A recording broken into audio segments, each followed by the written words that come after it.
তুমি কে আমি কে বাঙালি বাঙালি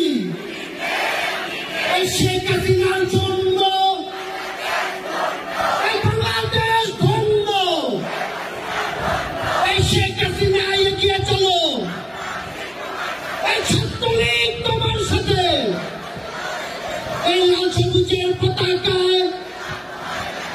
এই পিতা তোমায় দেখা যায় এই জয় হয় বাংলা এই জয় হয় বঙ্গবন্ধু এই বাংলাদেশ ছাত্রলীগ এই নেতা মধ্যে শেখ মুজিব এই সবাইকে একসাথে বক্তব্য করতে আছে এই সামনে সবাইকে শেষ